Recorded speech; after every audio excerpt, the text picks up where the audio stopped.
এই দুষ্ট পাজি শিয়াল, তুই এভাবে এসে আমাকে ধাক্কা দিলি কেন? তোর এত বড় সাহস, তুই এই ডাকু রাক্ষসকে ধাক্কা মারিস? আজ তো তোকে আমি ছাড়বো না, তোকে একেবারে আমি কচকচ করে চিবিয়ে খাবো।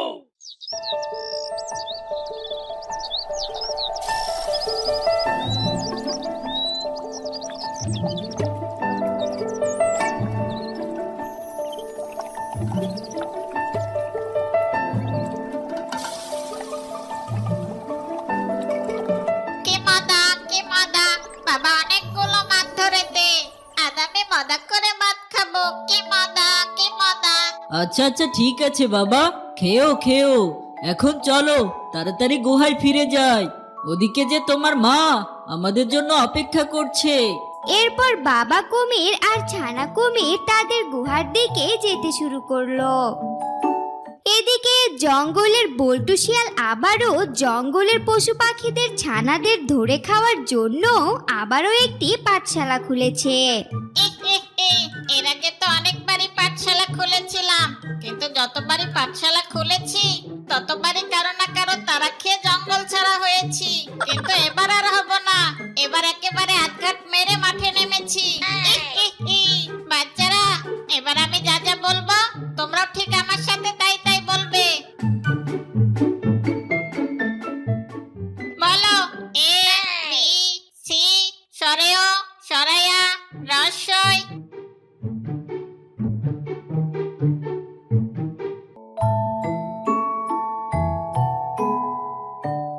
আরে কালাচান ভাইজি, তা তুমি এই সময় কোত্থেকে এলে?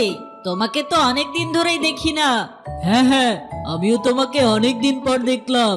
তা তোমার ছেলেকে নিয়ে মাছ ধরতে গিয়েছিলে বুঝি? তা অনেক মাছ পেয়েছো দেখছি। হ্যাঁ হ্যাঁ কালাচান ভাই, ওই আমার ছেলেটা জেদ ধরেছিল মাছ খাবে বলে, তাই ওকে নিয়ে গিয়েছিলাম মাছ ধরতে। তা তুমি কোত্থেকে এলে বললে না তো? আর বলো না কালু কুমির ভাই, ওই আমার ছেলে আছে না, ওকে এক শিয়ালের পাঠশালায় ভর্তি করে দিয়ে এলাম। যা দিনকাল পড়েছে, এ সময় একটু শিক্ষিত না হলে চলে বলো? কি বলছো কি কালাচান ভাই? এ জঙ্গলে আবার কে পাঠশালা দিল? বেশ কিছুদিন আগে এ জঙ্গলে বল্টু নামের এক শিয়াল একটা পাঠশালা খুলে বসেছিল। আমি আমার ছেলেটাকে ওই পাঠশালায় ভর্তি করে দিয়েছিলাম। তারপর একদিন যেয়ে দেখি ওই পাজি বল্টু শিয়াল আমার ছেলেটাকে খাওয়ার চেষ্টা করছে। যেই না আমি গিয়েছি, অমনি আমার ভয়ে এই জঙ্গল ছেড়েই পালিয়ে গেছে। কি বলছো কি কালু কুমির ভাই? আমি তো আমার ছেলেকে ওই বল্টু শিয়ালের পাঠশালাতেই ভর্তি করে দিয়ে আসলাম। এ কি সর্বনাশ করেছো কালাচান ভাই? তোমার ছেলে তো মনে হয় এতক্ষণে গেছে। চলো চলো তাড়াতাড়ি চলো, এখনো বেশি দেরি হয়নি। তোমার ছেলেটা হয়তো বা এখনো জীবিত আছে। এরপর কালু কুমির তার ছেলের হাতে মাছগুলো দিয়ে কালাচানকে নিয়ে চলল শিয়ালের পাঠশালার দিকে।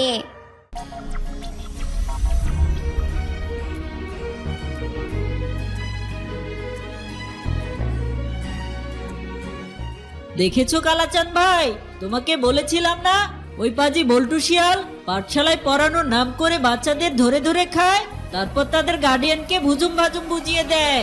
তাড়াতাড়ি চলো, ওটা তো মনে হচ্ছে তোমার ছানাকেই খাওয়ার চেষ্টা করছে, তাই তো দেখতে পাচ্ছি। তাড়াতাড়ি চলো কুমির ভাই। ওরে বাবারে, এই কালো কুমির আবার কোত্থেকে এলো? এর ডাবরানি খেয়েই তো আমি এই জঙ্গল ছেড়ে পালিয়েছিলাম। আজও তো এই কালো কুমির আমার ব্যবসায় বাগড়া দিল। না না, এখানে আর থাকা যাবে না, তাড়াতাড়ি পালাই। ওই দুষ্ট পাজি শিয়াল, দাঁড়া দাঁড়া বলছি, কোথায় পালাচ্ছিস?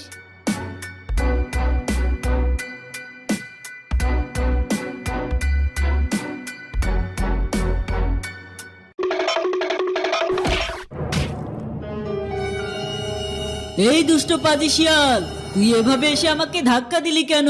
তোর এত বড় সাহস, তুই এই ডাকু রাক্ষসকে ধাক্কা মারিস? আজ তো তোকে আমি ছাড়বো না, তোকে একেবারে আমি কচকচ করে চিবিয়ে খাবো।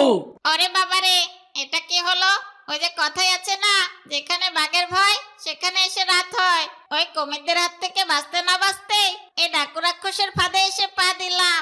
এখন তো মনে হচ্ছে এই ডাকু রাক্ষসের হাতে আমার প্রাণটা যায়। না না, এত সহজে হাল ছাড়লে হবে না, বুদ্ধি করে এই ডাকু রাক্ষসের হাত থেকে আমাকে বাঁচতে হবে। ডাকু রাক্ষস ভাই, আমাকে তুমি খেও না। আমাকে খেলে তুমি কি পাবে? হ্যাঁ, আমার মতো প্রাণী তো তুমি রোজই খাও। তুমি এখানে একটু দাঁড়াও, আজ আমি তোমাকে খুব মজার খাবার এনে দিচ্ছি। তাই নাকি? বল, কি সেই মজার খাবার? আরে ডাকু রাক্ষস ভাই, সারা জীবন তো মাংসই খেয়েছো, কিন্তু কখনো কি তুমি কুমিরের ডিম খেয়েছো? কুমিরের ডিম? তোর কাছে কুমিরের ডিম আছে নাকি? তুই যদি এখন আমাকে কুমিরের ডিম এনে দিতে পারিস তাহলে আমি তোকে খাবো না, তোকে আমি ছেড়ে দিব। আরে পারবো না মানে? তুমি যে কি বলো!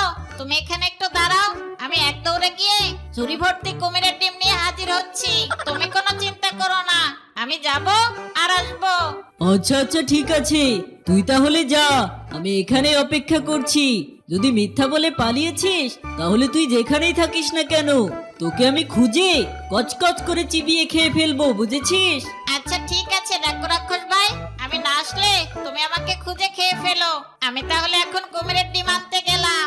এই বলে শিয়াল কুমিরের ডিম আনার জন্য সেখান থেকে চলে গেল।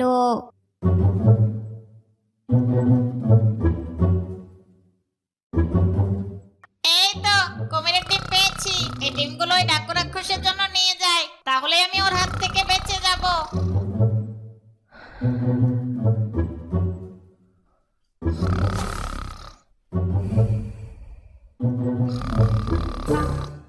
এই নাও ডাকু রাক্ষস ভাই, আমি তোমার জন্য কুমিরের ডিম এনেছি। নাও নাও, এখন এই মজার স্বাদের কুমিরের ডিমগুলো তুমি খেয়ে নাও। আরে তাই তো, বাহ বাহ বাহ বাহ বাহ, ডিমগুলো একেবারে চকচক করছে। দে দে, ডিমগুলো তাড়াতাড়ি আমায় দে, আমার যে ডিমগুলো খাওয়ার জন্য আর তর সইছে না। ডাকু রাক্ষস ভাই, আমি তো তোমাকে কুমিরের ডিম এনে দিলাম, আমি তাহলে এখন যাই। আচ্ছা আচ্ছা, ঠিক আছে, কুমিরের ডিম আমাকে এনে দেওয়ার জন্য তোকে আমি ছেড়ে দিলাম, যা এখন তাহলে তুই। কি ব্যাপার গিন্নি, তুমি তো দেখছি এখানে নাক ডেকে ঘুমাচ্ছ। এখানে যে ডিম ছিল, ডিমগুলো কোথায় গেল? তা তো আমি জানি না, আমি ডিমগুলো রেখে কখন যে ঘুমিয়ে পড়েছি বুঝতেই পারিনি। কে যে এই সুযোগে এসে ডিমগুলো চুরি করে নিয়ে গেছে। কি বলছো কি তুমি? ডিম নেই মানে?